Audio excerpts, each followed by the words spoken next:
And now, it's 10 a.m. Let's just get down to it. And it's time for your sports fix. Strap yourselves in, folks. From two guys who have covered the teams you're passionate about for years. We are professionals. This is Jake Scott and Ben Anderson on 97.5 The KSL Sports Zone. Jake and Ben, 97.5 The KSL Sports Zone. Jake Scott, Ben Anderson. How's it going over there, Ben? I'm doing great. How are you? I'm good. The gal from the Ozarks is going to play Madonna, apparently. Yeah. She's had to audition for her, right? That's a good cast right there. I could see that. Why are we making a Madonna movie? I don't know. Did she live an interesting life? Yeah, probably. Probably? I don't know. They're making all sorts of... you're not a has-been singer if you don't have a biopic about you. Yeah, but Madonna's 66. Like, shouldn't she have a third act still in front of her? What are we talking about? No. Cher's still out there going, right? You make a biopic, you might as well put me in the ground. Picking up on DJ and PK's bit of every show's one closer to death. Okay, I hear you. I mean, Elton had one, though. And his career is ending. No, right? it's over. He played did his last tour or whatever. I think you can get him off the couch for like $1 million still. But yeah, he did that crossover with, was it Britney? Who did he do? Kesha? Who did he do a crossover with? I can't remember who it was. Anyways, neither here nor there. But I don't know. I guess Freddie Mercury's been long gone. Yeah. Jim Morrison was pretty dead when the Doors happened. Yeah. Although the rest of the band wasn't. Bob Dylan's still alive. He just had his biopic come out. Oh, man, last time I saw Bob, which was a few years ago, it was not... Great. Well, not inspiring hope as to his long-term health. It was with Dua Lipa, Elton John. Elton, on the other hand, I saw him on his last tour, and yeah, maybe he wasn't bouncing around the stage, but he was still creaming that piano. Elton you know what I mean? John. Elton John's 78, so he's got 12 years on Madonna. So I just think it's a little premature. All right. Well, I probably, Madonna biopic. But that's not a bad as far as casting goes. That's all I'm saying. Sure. That's all I'm getting at, Ben. Yeah. The Material girl. Yeah. Married to Sean Penn, right? Madonna? Wasn't she? I think she's been married to several people, including Dennis Rodman, right? For a minute? Yeah, but one of those people was definitely Sean Penn, I think. Okay. Do a biopic on him and his career. Well, he ended El Chapo's. Didn't. It's strange. That was a strange twist to that story. Who's going to interview him? I like that Madonna's exes have the golden ticket to go anywhere in the world. Rodman can go talk to Kim Jong-un. Oh, that's a good point. Sean Penn can talk to El Chapo. Guy Ritchie can probably talk to somebody. I don't know. Yeah, who else has Madonna dated? Michael Jackson? Well, dated or married? In the 80s? Carlos Leon. I don't know who that is. That sounds more current. 95 to 97. Oh. Oh. It's like, yeah, he's got a one-on-one with Putin. I'm pretty sure she's dating somebody very young. Right yeah, now. I think you're right. I think she's trying to tour or something. She does not look like herself. No, she's jumped the shark a little bit, which I get it. The goalposts move a lot, but she seems like she's jumped the goalposts even. Aging naturally is fine. You should. Yeah. I'm fine with that whole thing. All right, Ben, you doing... Julia Garner's really having a moment, speaking of the Ozarks woman. Is she? How so? She's in Fantastic Four right now. She's in the new movie. I think she plays the teacher in the movie Weapons that's coming out that's supposed to be magnificent. So sounds now violent. Yeah, absolutely. Now she's Madonna. So good for her. Well, she was good in Ozarks. I mean, I don't care about the Fantastic Four, but... Did you ever watch Inventing Anna? Yes. That was weird. That was weird. Yeah, same girl. She's got a lot of range. She does. She's got a lot of range, Ben. Yeah. But you good? You morning good? Doing all right? You're dressed all in black for some reason. Yeah, I don't know. Didn't mean to. You went Johnny Cash on it today. I didn't even know notice your watch is black. It's gold. Shoes black. Pants black on black on black. It's kind of cloudy. Yeah, hold up my $18 Casio. What's going on? Honestly, were you in a gloomy mood this morning? Actually, it was a little gloomy outside. I like the clouds. Anyways, neither here nor there. You're leaning in. Yeah, sure. Don't be surprised if you get stopped on the street and somebody goes, "Is everything okay? Everything all right? Is Hands on my everything shoulders. okay? Do you need a hug? You look like a guy who needs a hug." All right, Ben. Camp's open this week. We're going to talk a little Utes. DJ and PK played this clip on their show. And let's lead off with this. What one of the big stories, locally, we talked about it yesterday. What is the offense at Utah going to look like? The other big story is who's going to play quarterback at BYU. Yeah. Well, Kyle Whittingham with CBS Sports addressed one of those, the one he's... Nothing to do with BYU. he's not throwing out his hot McKay Hillstead take or something. Talking about the Utah offense. So let's lead off with that. We will look definitely a lot different than we have. The past, 10-15 years, we've been a lot of double tight, 12 personnel, and we're going to be moving more to a spread attack and RPO, and we got a dynamic quarterback. We love our quarterback, Devin Dampier, rushed for over 1,000 yards last year, threw for over 2,500 yards, and so he's a guy that is a true dual threat, great leader, and if spring ball is any indication of what we're going to see, he's going to be very exciting this fall. Going to look a lot different, Ben. They've been doing it the same way for the last 10 or 11 years. Going to look a lot different. What does that mean? Read into that for me. What is he talking about? Zero throwing the ball. Absolutely no willingness to throw the ball. Look, Utah at their best, I would argue, over the last couple of years was largely driven by good quarterback play, pretty elite tight end play, which I think really helped. He's talking about 12 personnel and the way they use their tight ends certainly figured into some of that. Really more, though, over the last 4 or 5 years with Brant Keithy and with Dalton Kincaid and how effective they were, and then Cam Rising being as effective as he was. So I think there will be some who rue the idea that some of that will go away, though obviously you still use your tight ends in the spread. But I just think it's going to be a heavy ground attack. And it's kind of boring. It's not that exciting. It ends up with some truly treacherous possessions because you just can't move the ball, and everyone says, you got to move the ball. You got to get the ball down the field. You can't just sit there and try and run at the defense over and over. But the idea is over time it breaks through. And I thought in our conversation last week, and I will let you talk, in our conversation last week, you're on a roll. Bartle mentioned that he thought that Wayshawn Parker, the running back, reminds him, if of any former Utah running back, of John White IV.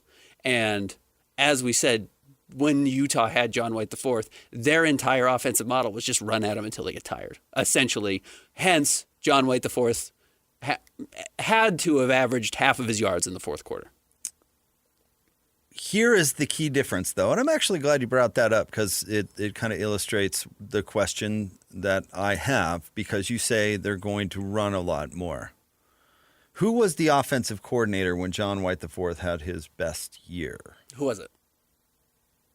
Sir Norm Chow. Okay, yeah, okay. What kind of offense did Sir Norm run? Pro style. Yep. He's a pro style guy. He was at BYU. He was at USC. Hence him getting on campus at Utah and saying we need different quarterbacks immediately. We need more and different. Yes. He brought the fullback back, for example. There were more tight ends. It was a pro style, what he ran at USC offense. That they ran the ball an incredible amount. You are correct about that. The difference is what they're doing this year is not going to be that. Not even close. Right. In fact, about as opposite from that as you can possibly get. The guy who's had a bad summer is Fred Whittingham, because his position group is going to disappear. Yeah.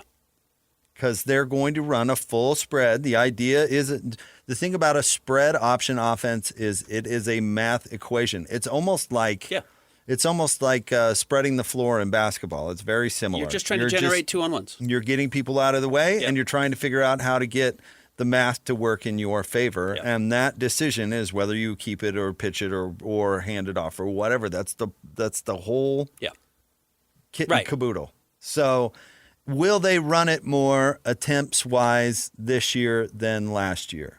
Yes, they will. But it will look way different Way different. And I think that's why Coach Witt is illustrating that so almost dramatically, because it's not just, we ran the ball 55% of the time last year, and we're going to dial that up to 65. Yeah. That's not what he's talking about. And what I still want to see is the pace. Is it going to be, we're going to run as many plays as humanly possible on offense? Because that has the potential to upset the Utah equation.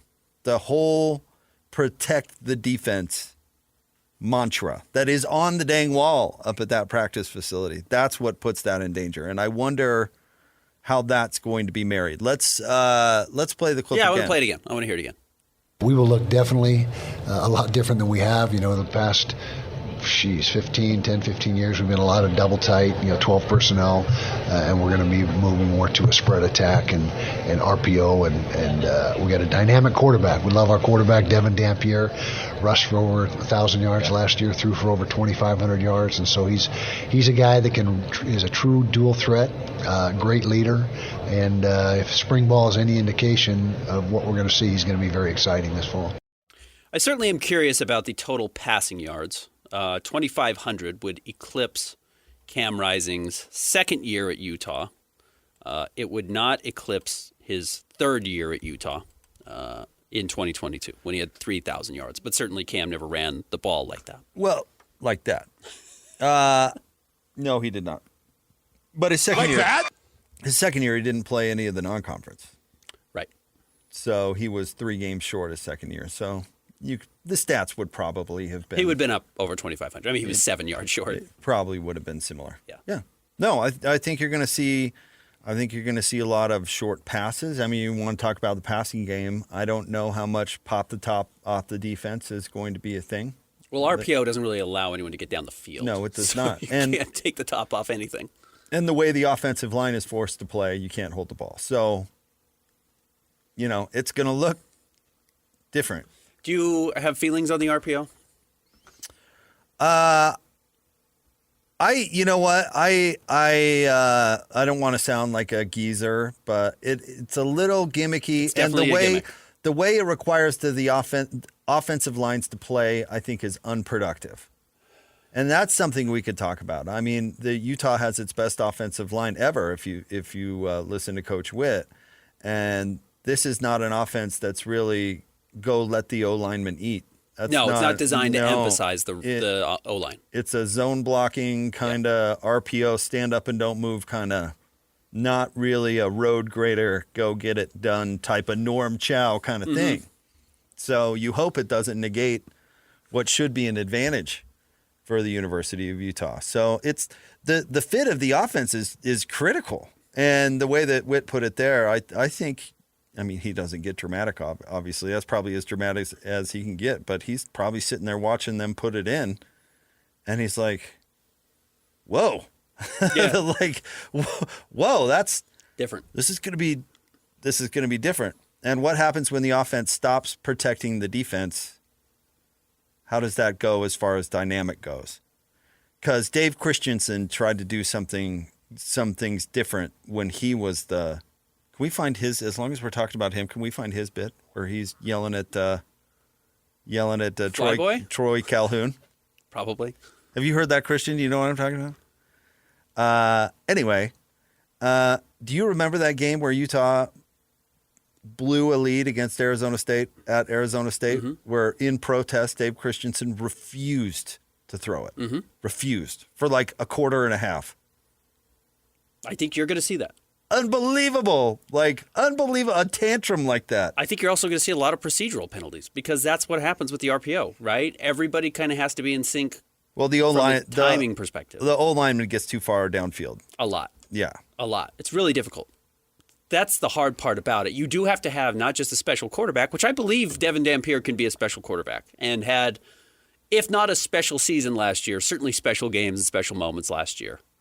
So transferring in, I do believe they have a quarterback who should be able to do what they're doing. He did it last year. He's doing it at a higher level now, but he did it last year and should be better at it conceivably in his second season. But yeah, everybody has to be working together. And yeah, if we know if there's one thing that Witt is going to hate, it's either short drives or procedural penalties or, anything of the sort. So I will be curious Witt's patience with this. Well, heaven forbid you fumble. If you because fumble, the fumble likelihood in an RPO, for example, is pretty high. A 5-yard penalty on first down, and the drive is essentially over before it starts in a non-big play offense. Not that you can't generate big plays with the RPO. You certainly can, but not designed to make up that type of ground easily. So when you stop protecting the defense, how does that go over internally? And honestly, what's Morgan's opinion on that? Yeah. Because that's very relevant. I mean, Coach Witt brought up Morgan in every single interview. Mm-hmm. So what's his opinion on protect the defense and this balance with what's going to happen offensively? I've been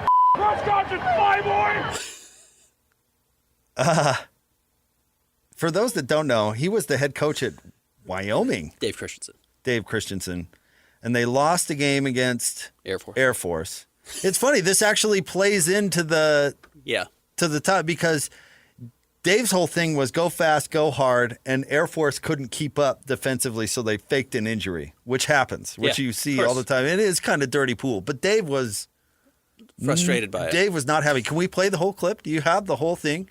Maybe we'll try and find it. But Dave's daughter or wife, I can't remember which it was. I think it was his daughter yelling at him like, just stop it. Come back. So funny. Oh, man. But, yeah, that lunatic was at Utah for a year. I do think you have to and take it didn't go well. A big picture approach to it. You cannot go small sample size, frustration with inevitably drives getting blown up because the RPO has malfunctioned. Yeah. Which it does. Like we said, it's a lot of difficult timing.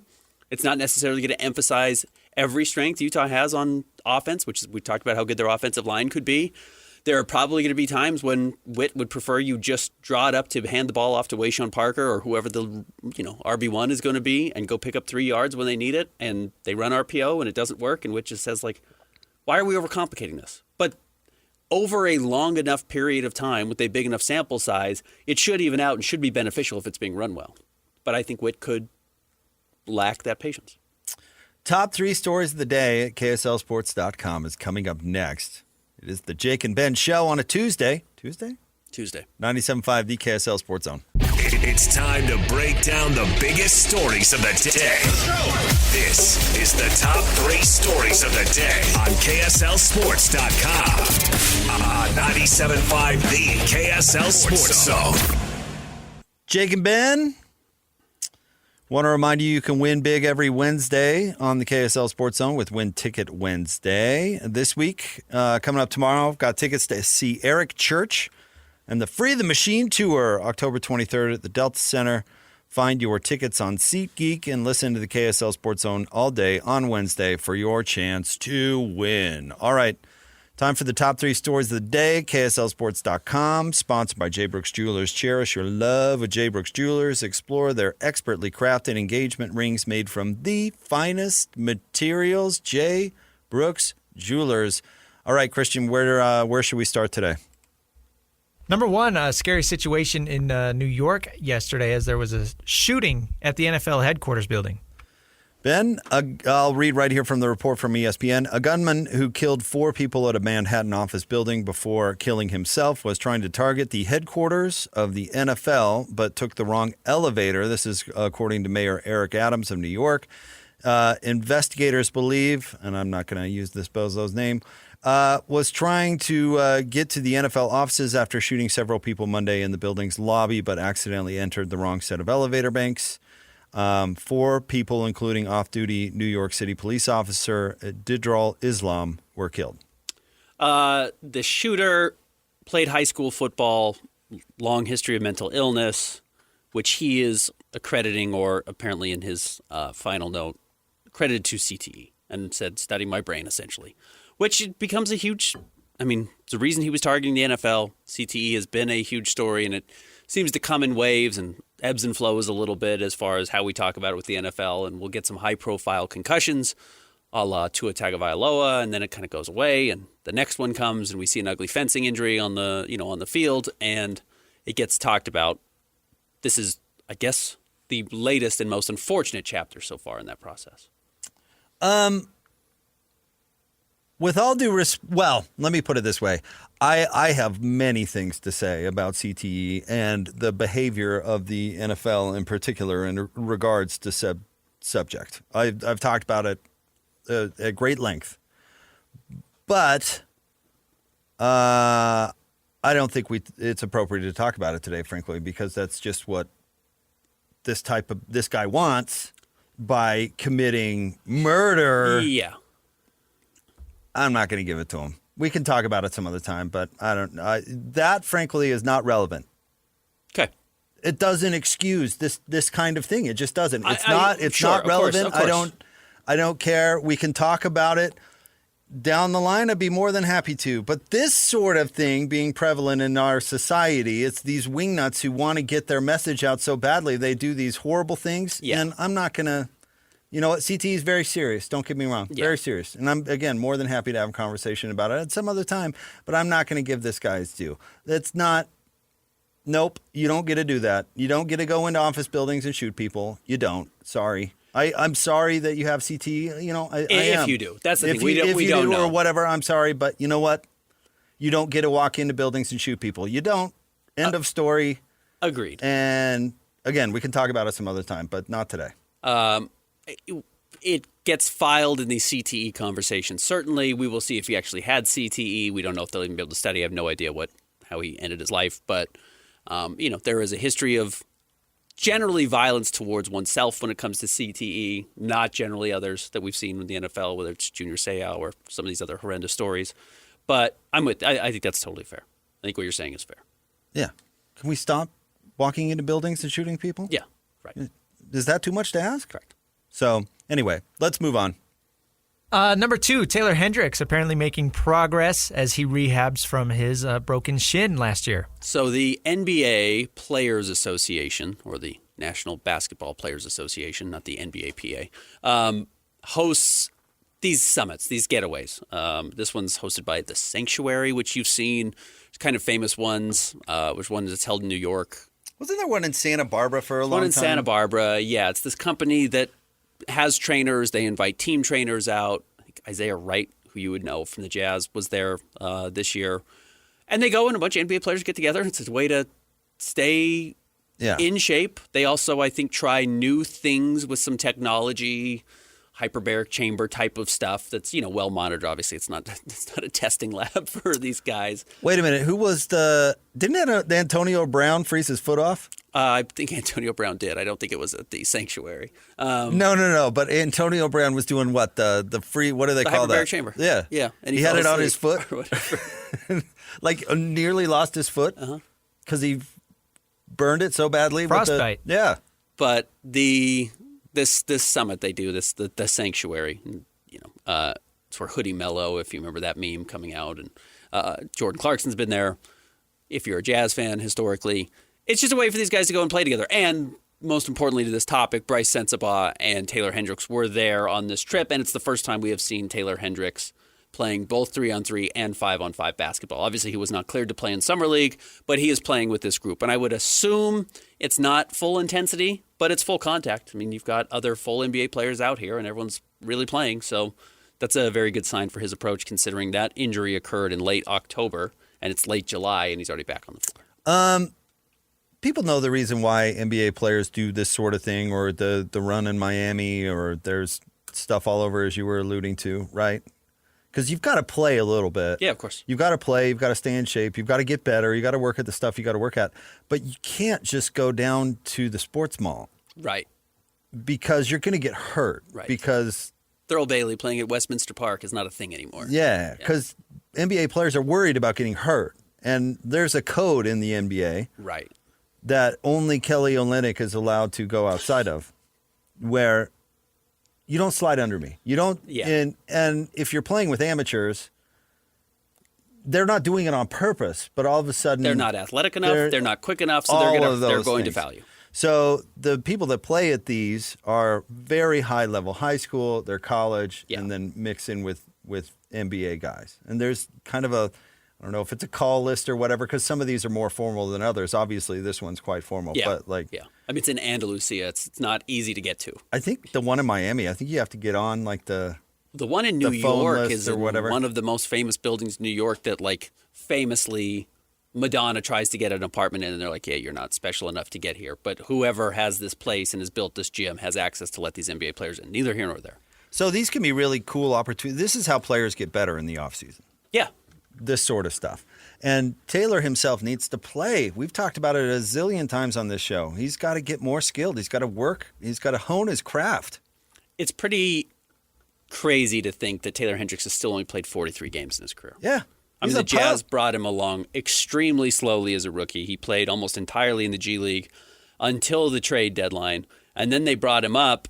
And once they brought him up, he played the second half of the season. Then he got hurt right away. Yep. So, yeah, he's going to be starting over near square one. The advantage is he's so much bigger physically now. You can see it in the videos than he was coming into the NBA. And that will be a plus for him.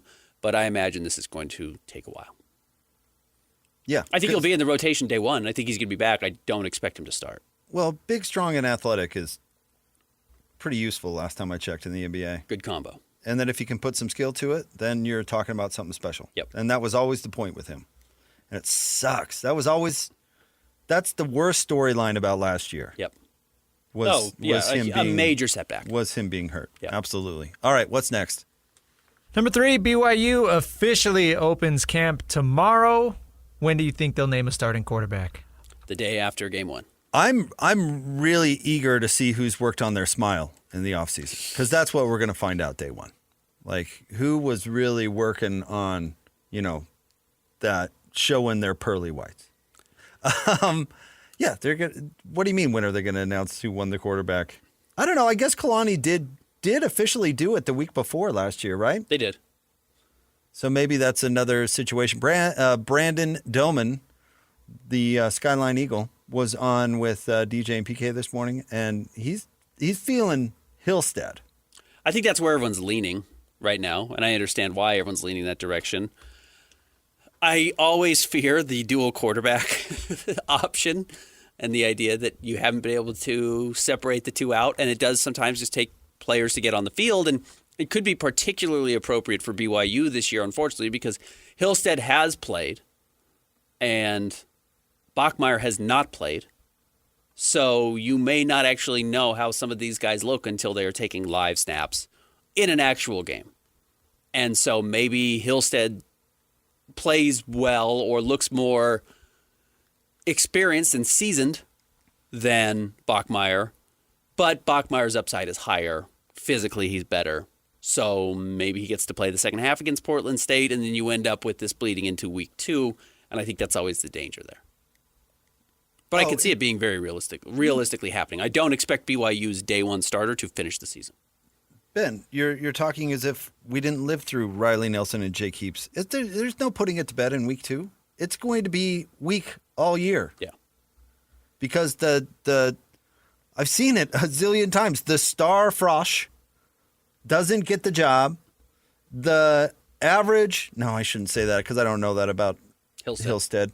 But the guy that's a little bit more senior, but you're not really sure of, the conversation is always there until the Frosh replaces the upperclassman. Uh-huh. Or in this case, I guess Hillstead's still a true sophomore, or not a true redshirt sophomore.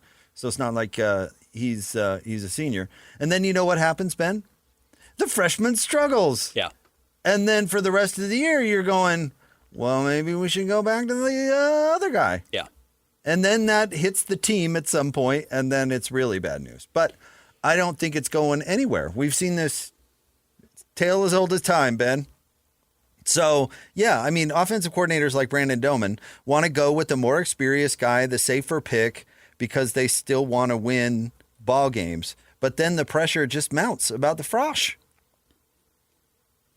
So when do they succumb to that pressure? Depends on how good Hillstead is. It may depend on how good Stanford or East Carolina is, which is week 2 and week 3. Portland State, again, Jake Scott could start and BYU's going to win that game. But if Stanford or East Carolina can put up a fight against you and you have the wrong quarterback, you could potentially drop one of those games. I wouldn't bet on it, but you could potentially lose one of those games. So, yeah, the question then becomes, like, do you have the guts to start Bear Bachmeier in that situation? Man, I'm trying to think of examples of quarterbacks that got midseason opportunities and then just took the job and no controversy from here on out. Alex Smith is definitely one. Would you count Cam Rising? Once he finally got on the field, yeah, I'd throw Cam Rising in there. I was thinking of Brandon Doman himself because Lavelle did everything he possibly could not to play Brandon Doman. And then Brandon finally played and it's like, wow, this guy's got something. And the next thing you know, he's playing for the Niners. But most of the time, it's wobbly. Who was the quarterback that Coach Witt was just dying to bench Travis Wilson for? Guy started against UCLA at the Rose Bowl until he got hurt. You remember who I'm talking about? Transfer guy? Kendall Thompson. Kendall Thompson. Okay. Yeah, With Kendall Thompson. Hitch in his throat. Man, they tried to bench Travis Wilson throughout his entire career at Utah.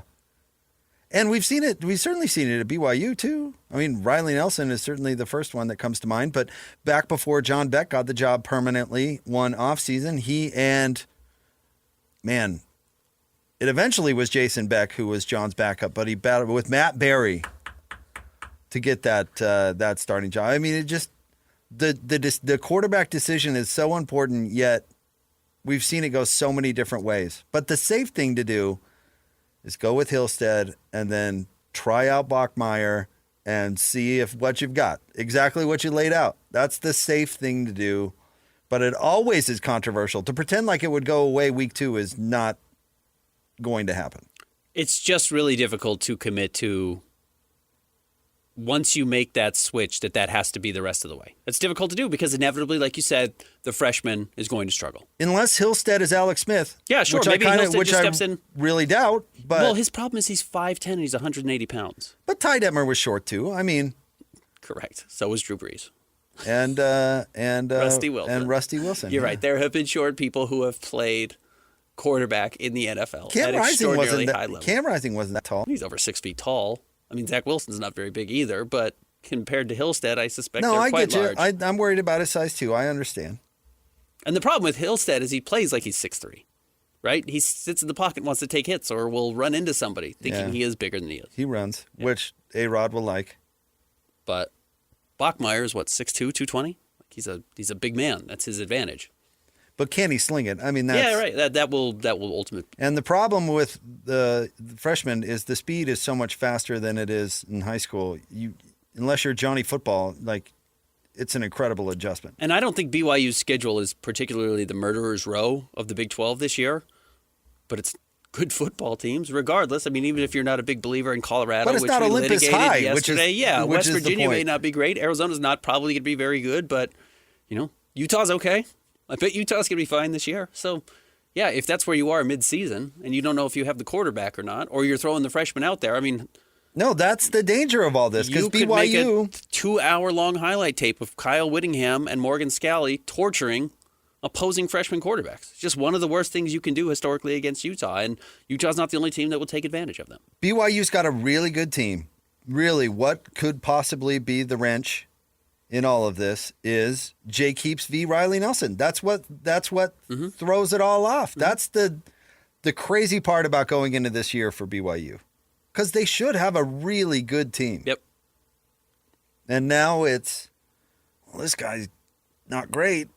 Maybe go with the Frosh. And then the Frosh isn't great. Yeah. So do you go back to the delicate stuff, buddy? No, it would be a huge advantage if one of them is so obviously, and we don't even need to limit this to just Bachmeier and Hillstead, but if a quarterback steps up and is obviously the guy by week 2 of camp and can run with it, that would be most beneficial. All right, more straight ahead. Jake and Ben, 97.5, the KSL Sports Zone. Whether it's the Jazz, Utes, Cougars, or Aggies, these guys have got you covered. Time to eat, fellas. You're locked on to Jake Scott and Ben Anderson. 1, 2, 3, move it. On 97.5, the KSL Sports Zone.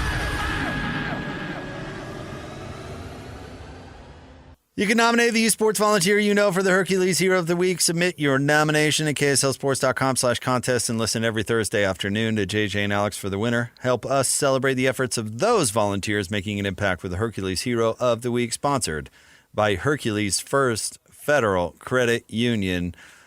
Christian has booked us a Broncos guest at 11:05. He's trying to get inside info for his fantasy team. Our friend Jake Shapiro, he's an analyst for Denver Sports 104.3, is going to jump on with us. We'll ask him about the Buffs and Dion and Christian. Christian, though, during the break's like, hey, if you guys want to throw in a couple of Broncos questions, I'm sure he'll be eager to answer them. And I'll be happy to listen. So yesterday, you're talking about nominating the Hercules Hero of the Week. We were talking about nominating a Bozo of the Week. Yes. And there's an update to this story. We teased it briefly that it was Marcus Morris Sr. There had to be an update coming. Marcus Morris Sr. was arrested in Florida and put in handcuffs over what was apparently a debt of not a super high level, but at least $1,200, which turns us into a felony, where he was apparently writing bad checks at a casino.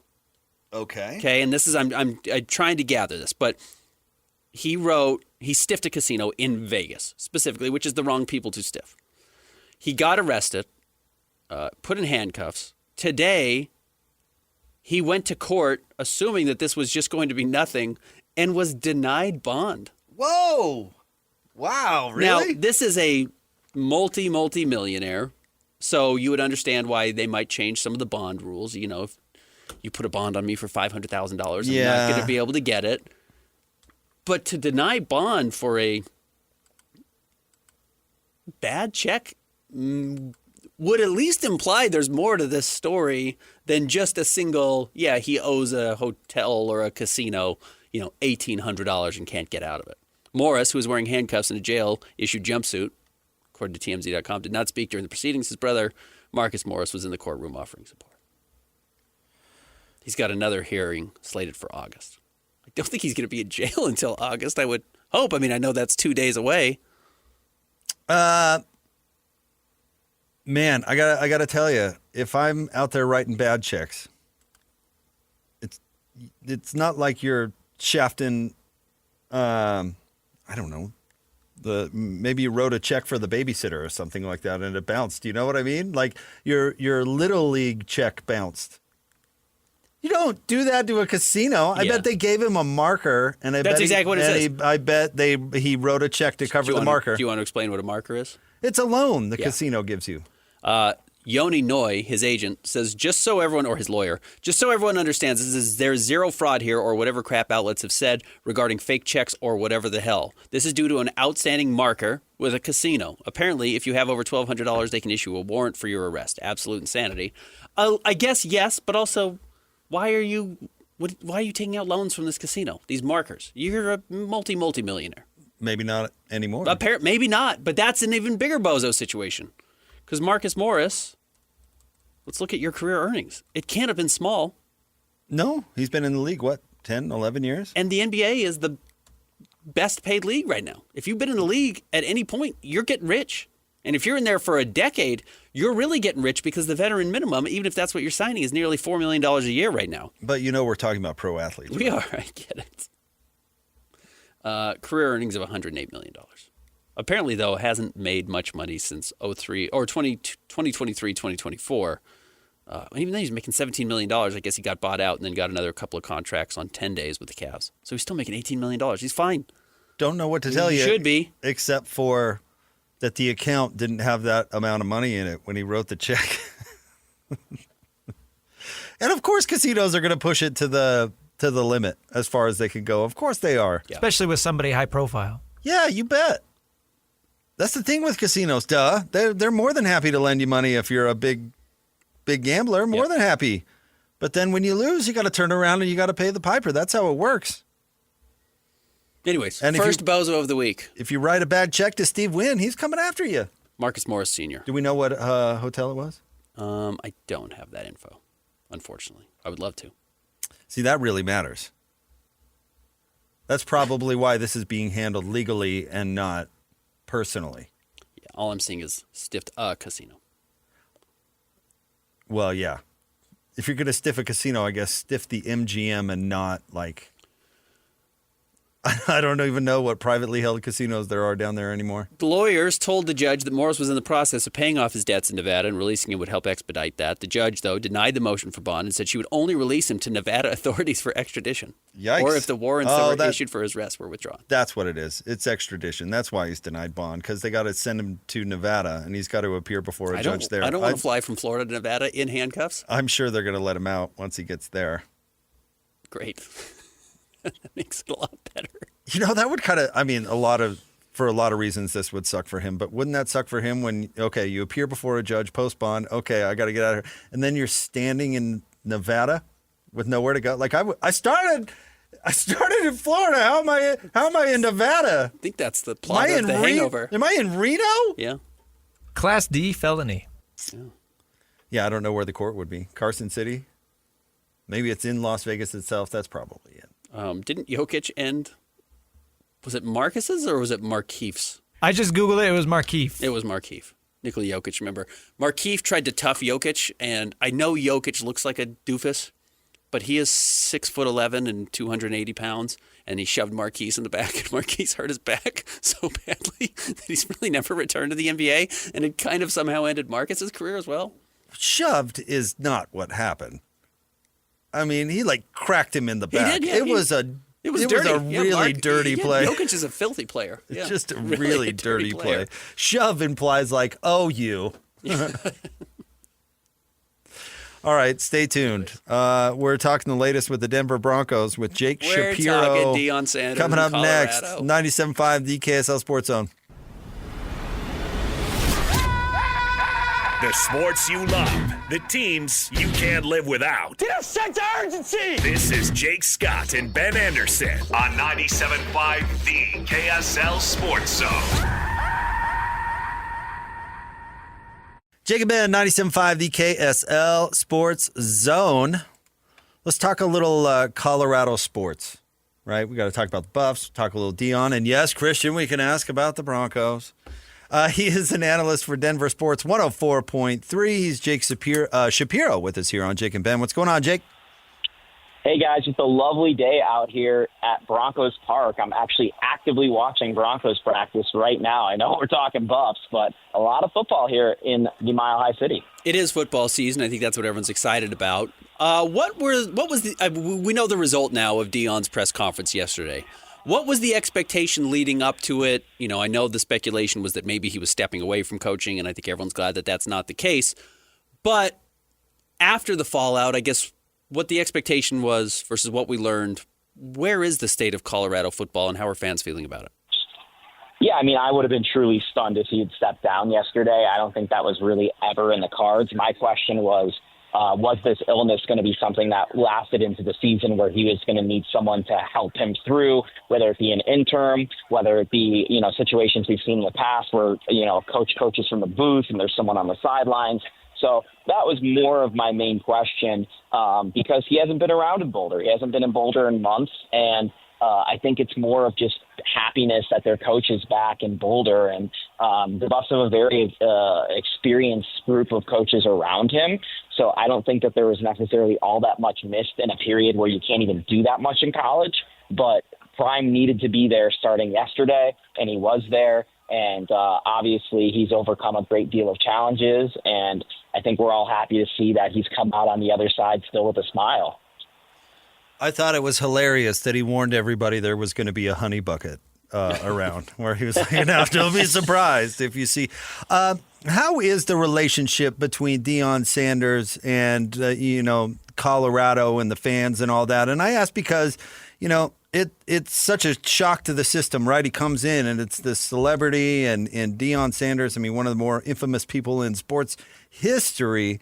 And it's a couple of years and obviously success that the program hasn't seen in a long time.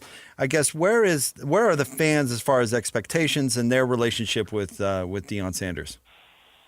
Yeah, I would say for the most part, the fan base, 90% largely, a large part of the fan base is very happy that Deion Sanders is the head coach of the University of Colorado, is thrilled that he seems to be taking the Buffs in the right direction.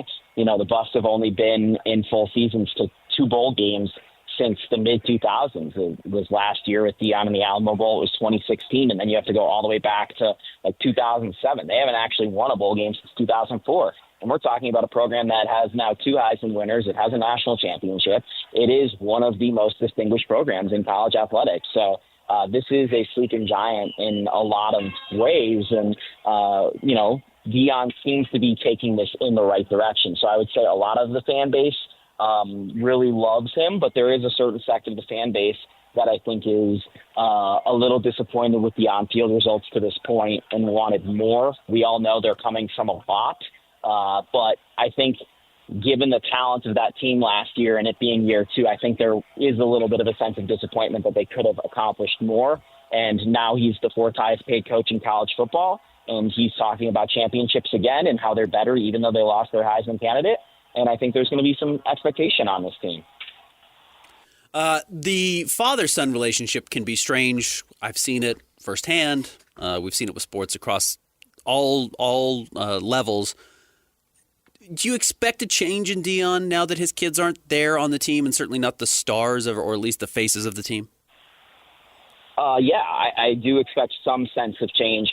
I believe I don't want to call it grieving because no one has faced that fate, but there is, I think, a little sense of grief or sadness that he is no longer doing this as like a family, right? Like this is now his job, and granted, there are figures around him. His sister works for the University of Colorado. There are people around him that still make this a familial thing, but it's not like his son's the starting quarterback anymore and his other son's the starting safety. So I think there is a certain sense of change within the program.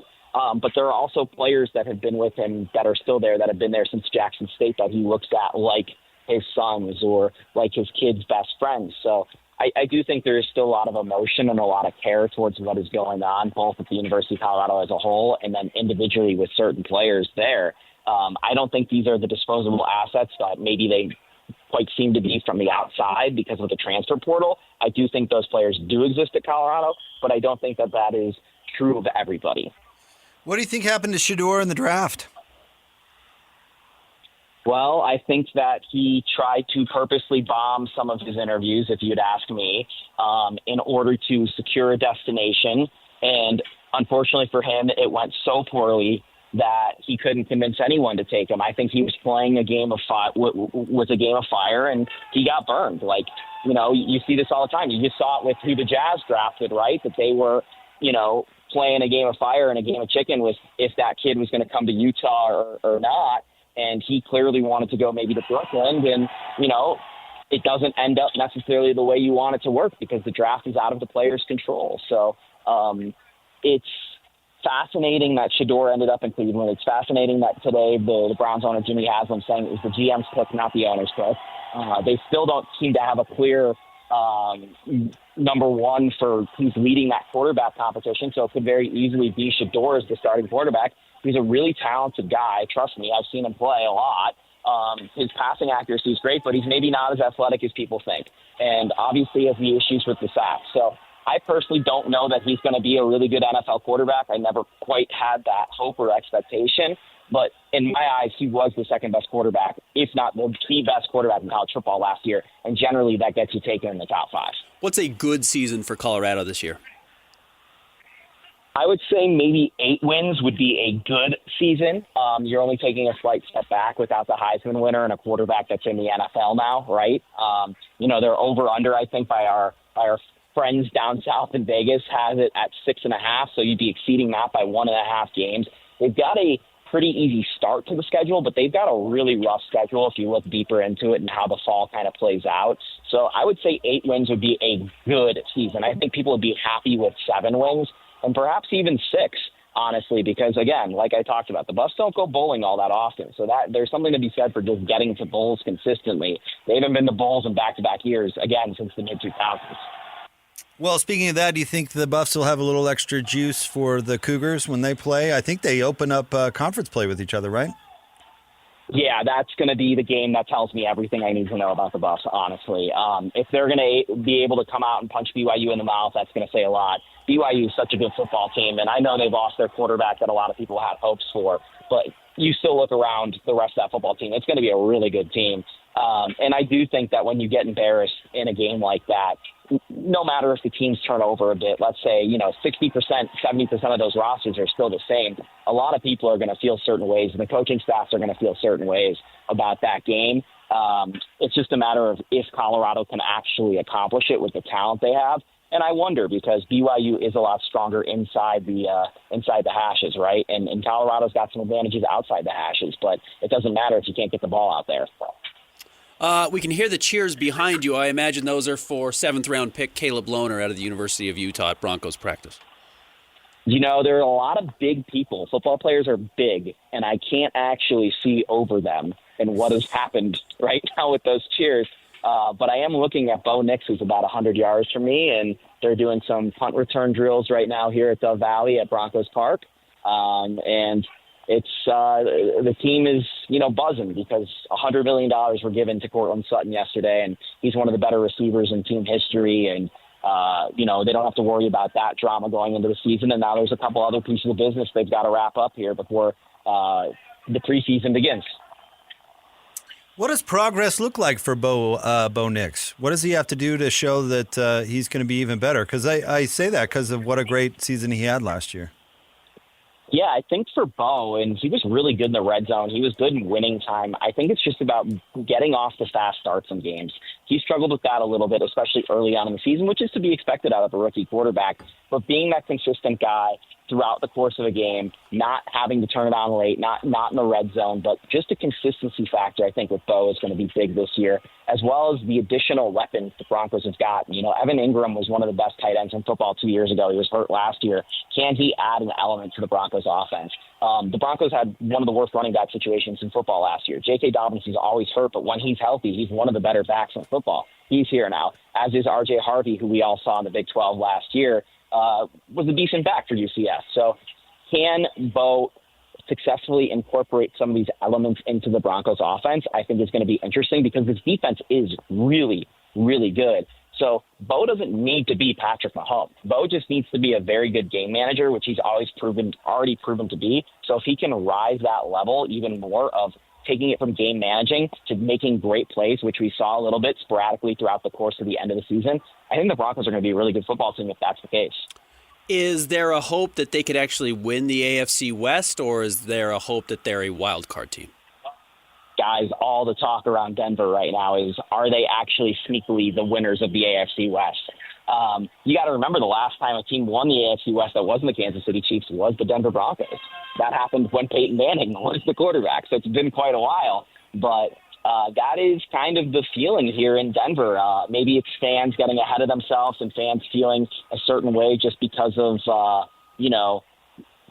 they're fans of this team. But that's the feeling here, is that this could be actually sneakily the winners of the AFC West. Personally, I don't believe that. So switching to the Nuggets for a second, Jake, I love salacious stuff and I love to read into things. So my question to you is, what is Nikola Jokic's agent doing hanging out on a yacht with LeBron and Maverick Carter? What's going on? Is number 23 coming to Denver? No, I think it's pretty clear what's going on. Milos, who's Nikola's agent, is one of the most powerful agents in Europe. He owns a basketball club. He represents many, many European players, including Jonas Valanciunas, who's on the Nuggets. I believe, and this is not sourced, this is not reported, but I believe, just connecting the dots, the European Basketball League that Maverick Carter and LeBron James by proxy are trying to start, that this is them courting European agents so that they'll have stars once they launch this league. And I've heard that this league could launch as soon as fall of next year. It would look a lot more like if basketball was on F1 schedule, where they kind of go from city to city over the course of a couple months. So that, to me, is one of the biggest things going on in basketball in the NBA that's not being talked about. The NBA is trying to launch a European league. And then if you look at Maverick Carter, they're trying to launch a separate league that would possibly take away some NBA stars and put them in Europe or on a traveling circuit. Wow. I think the Nuggets are going to win the championship next year. Talk me off the cliff. Talk me back from that. I have cleared out my June, so I'm clearly on the cliff too. I think that this is a really good team. I think they fixed a lot of their issues. If you look at the history of repeating champions not getting past the second round, that's kind of proof that OKC is going to struggle. But in talking you off this cliff and giving you the most likely scenario, Oklahoma City is a unique team because they're really deep, and they have a lot of players who didn't even play all that much last year. They're going to come back with a hunger to make impacts on that lineup. They're not going to be like the regular, reigning champions that maybe just don't have that much to prove but have the target on their back. Guys like Nikola Topic, who hasn't even played in the NBA, guys like Isaiah Joe, who's going to be playing for his next contract, have a lot to prove for that team. So the Thunder are going to be really, really good again, and that's clearly the best team in the West. The moves the Rockets made solved all of their issues as well. They get another big to go with Steven Adams and Alpine Sengun and Clint Capella, who are all very good players. On top of that, they get Kevin Durant to finally be their on-ball late-game closer, and he is still an elite playmaker and shot generator towards the end of contests. And on top of that, he's going to be more engaged on defense like he was early in the season last year with the Suns. So those don't bear out in the metrics. So I think the Rockets are going to be very good. And then the Minnesota Timberwolves, who I haven't even talked about yet, have been in the Western Conference Finals 2 years in a row. And then they have completely gotten the Nuggets number, right? The Nuggets haven't beaten them, I think, since Game 5 of the second round in 2024. So you've got a lot of teams just in that group that are very good. I'm not worried about the Lakers. I'm not really worried about the Clippers, although I like some of their moves. I'm not worried about the Warriors. I'm not worried about the Suns, the Kings. Like, there are plenty of teams out in the West that the Nuggets are going to be far better than. But there are a group of teams, especially in the West, that have separated themselves that are going to be tough. And then if you look across the East, I think most likely the probable scenario is the Cleveland Cavaliers are coming out of the East. And that's a really tough matchup for the Denver Nuggets. I don't know if I'm quite to the Nuggets as the favorite. Maybe I could be talked into it. I do, however, though, feel like they've had a great offseason and have made some terrific moves to make their team better. And that probably has a lot to do with moving on from Calvin Booth. So my question to you is, just how crazy did it get with the front office and Michael Malone? And what are your thoughts now post-mortem of Calvin Booth? You had the coach self-sabotaging players on the roster to make the GM look bad. That's how bad it got, right? Like, you had the coach actively putting players in bad situations where they would look poorly to make the GM look bad. I think Calvin Booth's ultimate flaw is he was very insular and he struggled with communication both internally in the organization and externally outside to the NBA world. And it ended up with the Nuggets, who have the best player in the world, and he's been the best player in the world for quite some time, having an inadequate roster. And he was really stuck to his guns on this developing players so they can be cheap, cost-effective role players. Well, Golden State tried that. They called it two timelines. They called it a little differently. And we've seen that blown up in their face. So I think it was really misguided to see what the Broncos or what the Nuggets did the last couple of years because, frankly, their ownership can be cheap. And I think Calvin Booth was carrying out a lot of what the ownership wanted to do, but he ultimately did a couple things that I know ownership didn't want to do, like dumping Reggie Jackson for 3 second-round picks. And he also had to give multiple second-round picks to move up a couple spots in the draft to take Deron Holmes. I think he was a poor trade negotiator as well, looking at that. But in the same time, he also got the biggest business done, which was keeping Nikola Jokic here, keeping Jamal Murray here, getting Aaron Gordon on an extension. So I think it's a mixed bag. Ultimately, I would side with the negative, and that negative got the best coach the Denver Nuggets have ever had fired. That's not to say David Adelman can't be a great coach, but he is working against who was the best coach in Denver Nuggets history just before him. Well, Jake, we appreciate you jumping on, especially since you're covering camp, doing two things at once. Yeah, thank you very much. Thanks, guys. Talk soon. Thanks, Jake. Thanks, Jake. You ignored that they also had the biggest offseason move of moving on from Russell Westbrook. Yeah, that was a good thing. He's a huge detriment, and I'm a Russ fan. Like I will miss Russell Westbrook. I love the chaos that he brings to the NBA. I would never want him on a basketball team I was rooting for because he's so disruptive in a negative way. And as many goods as there can be, there are going to be twice as many bad decisions that he makes. So he's so flawed. And to get him off of a team and then get the toxicity out of the building with bringing Adelman in and the new front office, I think is a positive. And you just add a depth to the best player in the world. So Jake was pretty defensive of old Mike Malone there, which, okay, I got it. He fell on Team Malone and all that, and I can certainly see why. But you heard what he said right there. Mike was self-sabotaging. Self-sabotaging. Yep. That guy has to go. Yeah, that's worse than Russ. That silly. Guy has to go. You wonder why, like, oh, well, why not just fire Calvin Booth and keep Mike Malone? Not if he's self-sabotage. Absolutely not. Right. He's taken too much power. He's gone rogue. When you start doing that, you've gone rogue. You have to get rid of that person. No question about it. There was a big report about Donovan and Rudy that came out in The Athletic. You know, I think the unsalvageable. That was the headline. But there was a comment from an anonymous source in Jazzland that Donovan was purposely throwing passes that Rudy wasn't going to be able to handle. Yeah. To prove a point. And if you start getting there, things have to change. I mean, for people out there that think, you know, the Jazz blew it up too early and should have kept Donovan and Rudy and whatever. When that stuff happens, you have to change it. That is a sign of a way more significant problem. Probably that Mike Malone's ego can't fit through the door. That's probably part of it. But self-sabotaging a team, that's crazy. Yeah, You've got to go. You got to go. In fact, there's an argument you should never be an NBA head coach again. I wouldn't hire him. You know, yeah, you bring those people in and you create toxic environments, and it's inevitable because of your ego. It's really hard for me to hire you. It's really hard for me to think that you're going to get the best out of us. And look, over and over and over again, quote unquote genius coaches. What do they always have? Great players. Jokic, he's the best player in the world. He's better than Shea. Shea's great, you know, but why does Danault look like a great coach? He's got great players. Why did Pop look like a great coach? He had great players. It's like, yeah, Adelman's going to look like a great coach too because he has a great player. It's that simple. The Simpsons, as always, have the answer, and we refer to this moment all the time. Mr. Burns telling Darryl Strawberry, "You Strawberry, go hit a home run." You Strawberry, hit a home run. Okay, Skip. I told him to do that.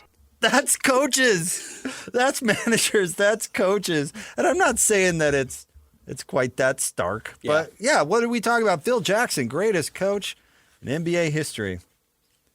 Well, you have Jordan and Pippen on the same team, and then Kobe and Shaq, and then Kobe and Gasol. Yeah, you're probably going to win a lot of basketball games.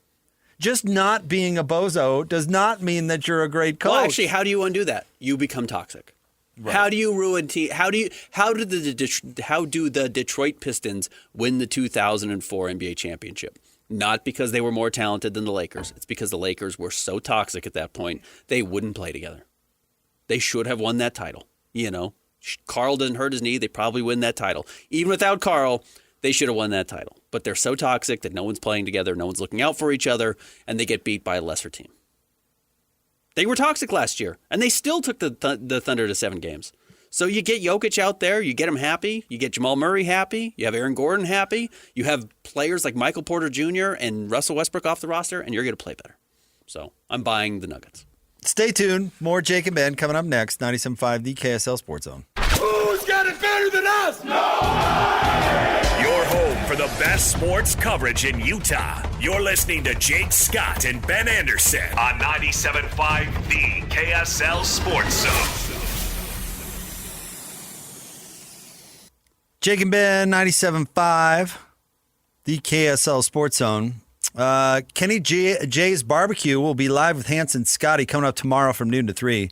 Check out the catering menu at kennyjsbarbecue.com. That's kennyjsbbq.com for your next event.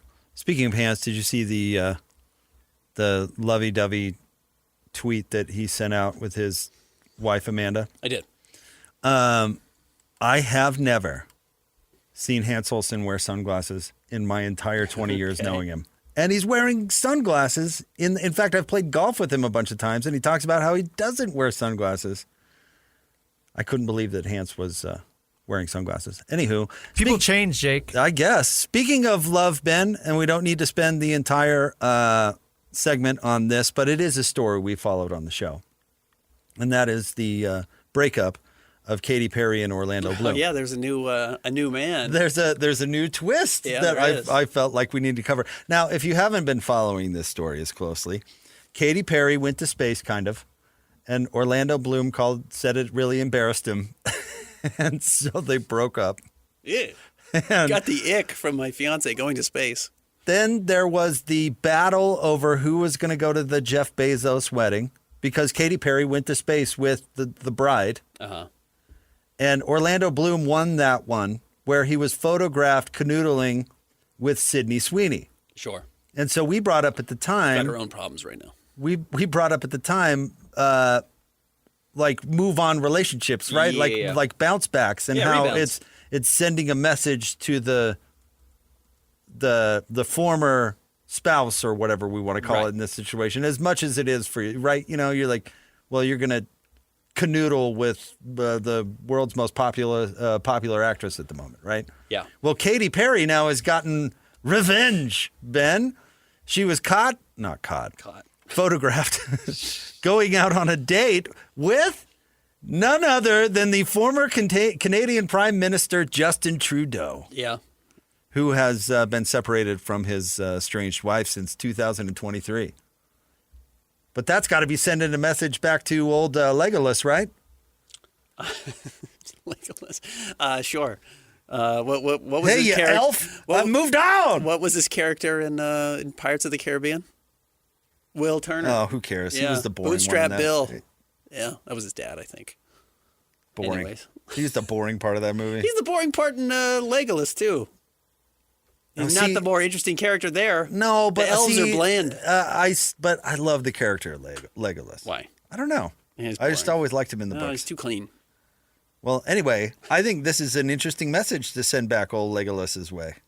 How's Trudeau being celebrated post PM run? I have no idea. Where he kind of collapsed. I don't live in Canada. He was a little bit of a gold boy and then had quite the collapse, but didn't lose all the power for his party. Have you seen the rumor that he could be Fidel Castro's son? I have heard that.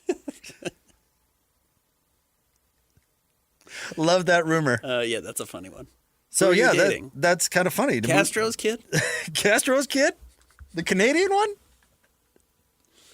But yeah, there you go. That's a good bounce back. I think that probably outdoes Sydney Sweeney, right? I don't know. Former Canadian Prime Minister? I guess it depends on. I don't know Orlando Bloom's politics. Like if he was like secretly like hardcore MAGA guy, and you get back at him by move on dating with Trudeau. Trudeau Okay. is very funny to me. But there's also the part of where, like behind the scenes, Orlando Bloom's like super hardcore, like social justice, lefty guy. He is a Hollywood person. And then you're like, oh, you thought you were left? Watch this. Wait till you meet my new boyfriend. His dad's Fidel Castro. His dad is Fidel. Communist. Okay, that's funny. So either or you know what? The way this works, why Trudeau is such a funny character here is because even if Orlando Bloom was like, yeah, I'm not really a politics guy, dating the most or one of the most political or high-profile political figures is also a sign that you're not that. So going politician is very funny from Katy Perry. So I continue to like this story. However, and I told you to go see the movie Eddington because I thought it was hilarious. Katy Perry even catches a stray in that movie. So I wonder if this is just going to be bad news for Trudeau. Listen, this all started with, okay. I don't think Trudeau repairs Katy Perry's cred. No, That's the thing. No, because listen, the thing that Amazon does with the weird shaped rocket is not the same thing that Neil Armstrong did. Correct. You did not orbit the moon.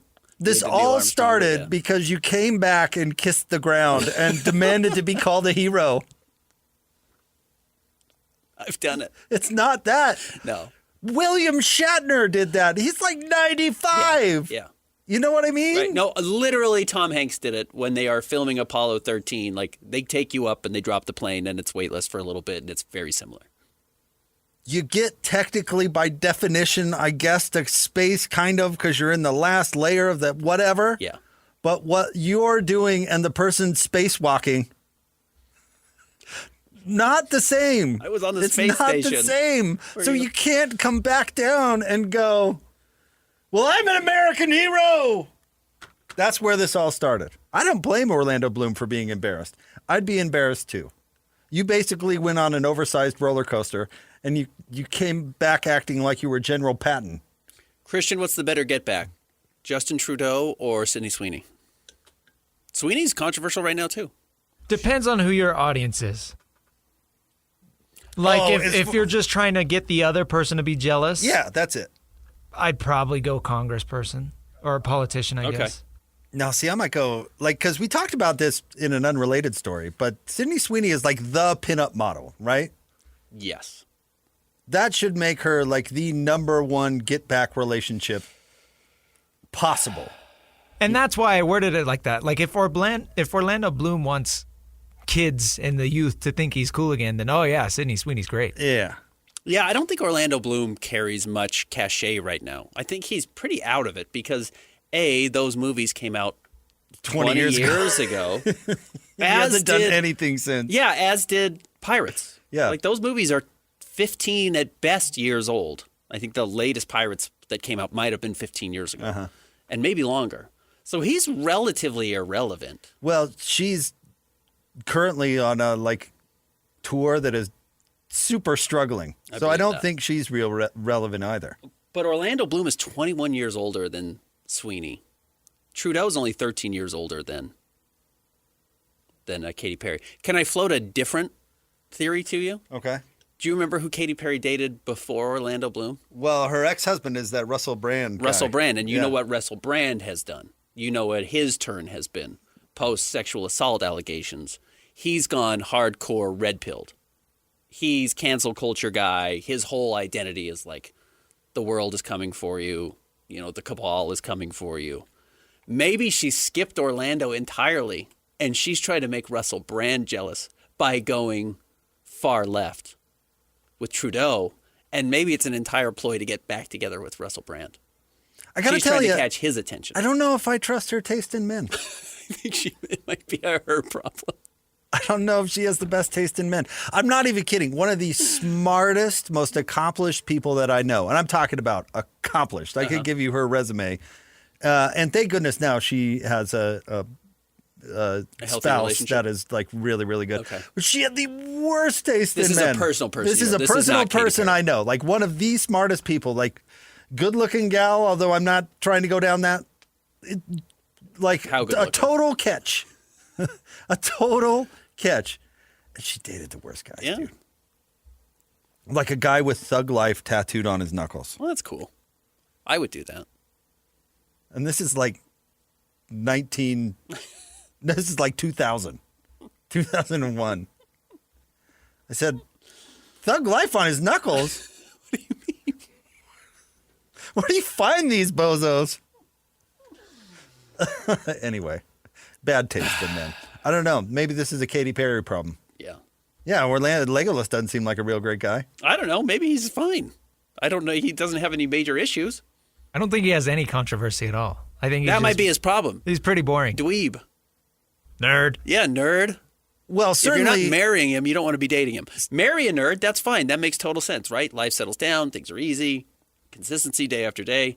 But maybe Katy Perry's still not done, walking in space. Well, Orlando is obviously a hack because he was in 2 major franchises that were successful not because of him and then hasn't done anything after. Really hasn't. He's probably got $1 trillion. Maybe he doesn't. Maybe he's just living high on that Katy Perry money. Marcus Morris situation? I don't know. He's cashing bad checks. He played 2-bit parts in 2 movie franchises. Huge parts. How much could he have actually made? Oh, I bet you by the end of those Pirates movies, making $15 million a movie at least. I would hope. It doesn't go as far as it once did. Inflation.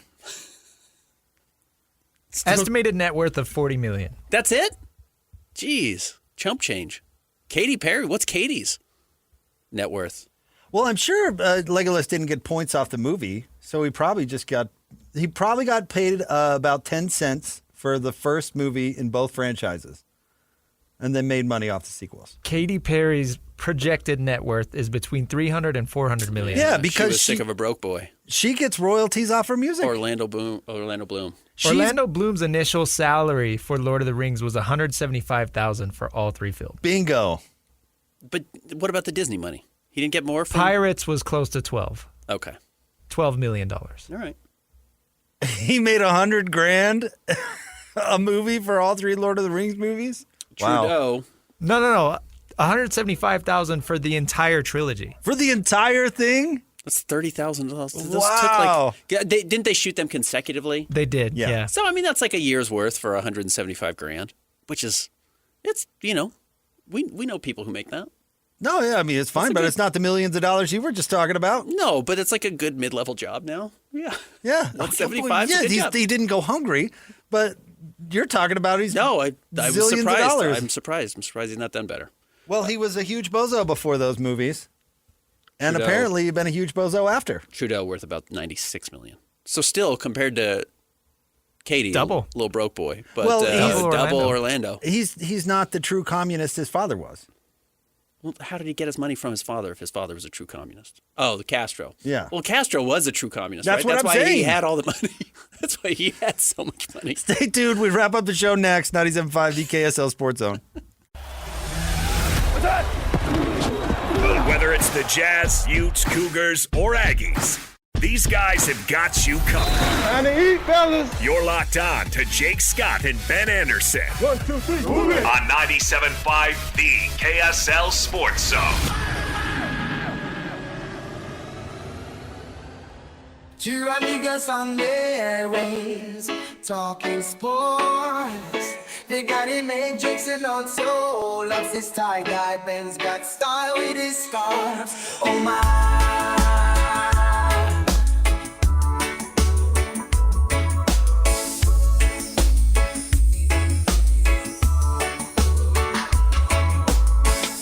From the islands to the basketball courts, they bring the deep, engaging their thoughts. It's got wisdom beyond his years. It's got stories to make you. Jake and Ben, 97.5 the KSL Sports Zone. Listen, do you have a product that you're passionate about and would like to have it endorsed by the Jake and Ben Show? It's very simple. All you have to do is text JB to 57500 and our sales staff will take care of the rest. JB to 57500. And I'm sure we'll be passionate about your product too. So let's make it happen. Come hang out, meet you, endorse your biz. Ben, did you see this, the latest controversy from the WNBA? I did not. Some gal's, I guess, wig or extensions or something fell off. Okay. And then she ran back to the locker room to fix it. But a fan was kicked out for making fun of the player. Okay. First of all, whether it's fingernails or wigs, the WNBA needs to get its fashion accessories under control. Under control. Okay. I don't know what the rules are. I can't believe there's not a rule against long fingernails. There absolutely should be. That's Yeah. like a safety thing. Sure. I don't know. I know wigs are more complicated. I know you can't wear a hat in the NBA. Sure. You can't wear. Yeah. Your headband can only be so thick. Could you wear a tube? Probably. I'm sure players have. You think? A piece? Yeah. I bet there are current NBA players that have a hairpiece. That have a tube? Carlos I would not be Boozer shocked. painted his head with shoe polish. I know, but that's different because the shoe polish, yes, melted, but it's not going to come flying up like a tube might. There's got to be a rule against that. I doubt there is. I will do my best to ask. Will you? Because I love the question. Can you wear a tube in the NBA? There was a meme going around. I think it was disproven of a very popular NBA player getting a toque put on, and his face was covered, but you could kind of tell who it is. Is it LeBron? It was allegedly Devin Booker, and it was kind of disproven. Wait, hold on. I'm. It was another guy who looked like Devin Booker. Yeah, like he toupee. covers his eyes and his nose and his mouth, but from the side features and his eyebrows, kind of, It it's looks like, like oh, Book. that looks like Devin Booker. Wow. Let me look into it. Oh, I don't think that does look like Devin Booker, actually. I don't know who that is. Maybe. I will say that certainly NBA players have not always had their own hair, I would imagine. That'd be a big risk to go toupe, though, for the reason that the wig falling off. Agreed. But it feels like some guys have gone to like dreads really quickly in a summer, right? When like you can't grow dreads in a summer.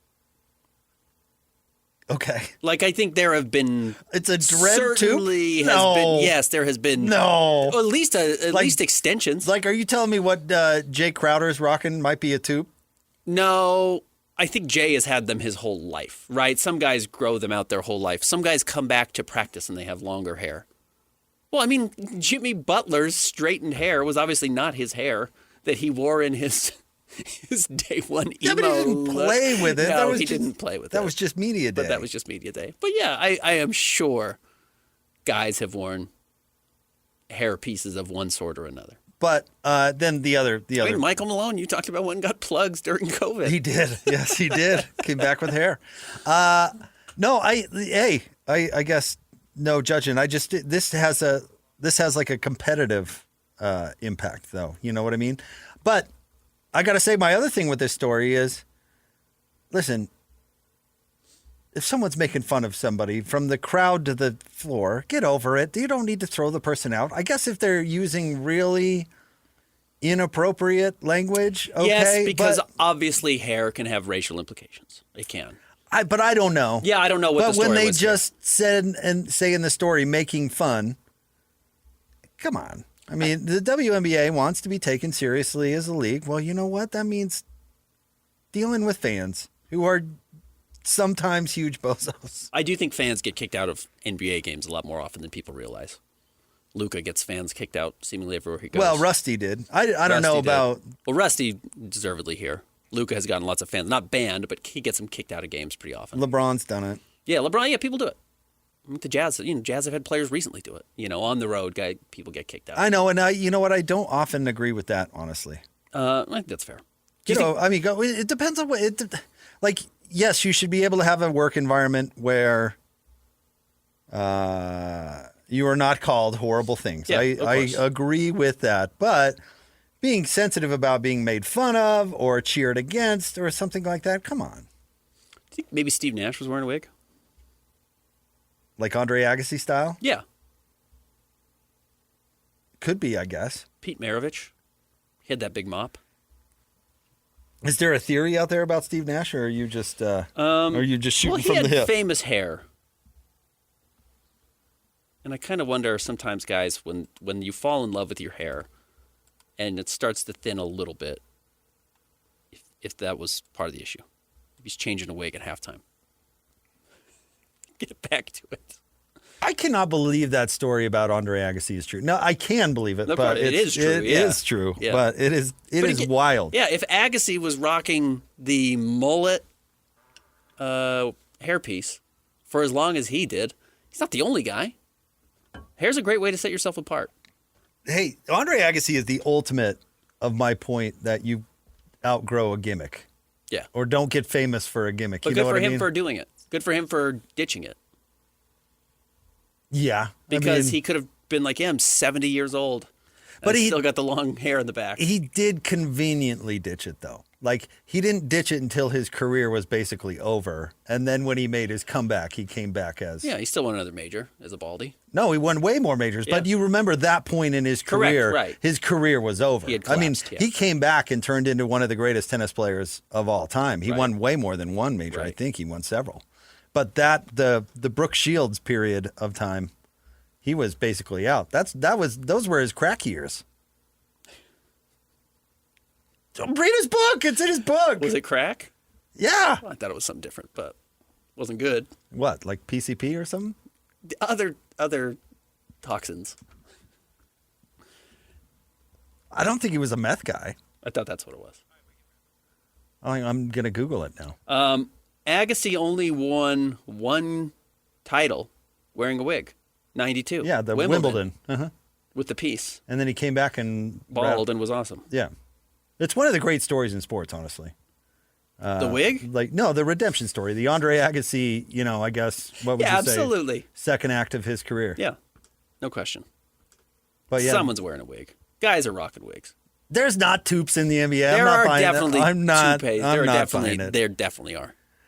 Coming up next, Hans Olsen and Scotty G. Stay tuned. We'll talk to you tomorrow. Thanks, Christian. Jake and Ben, 97.5, the KSL Sports Zone.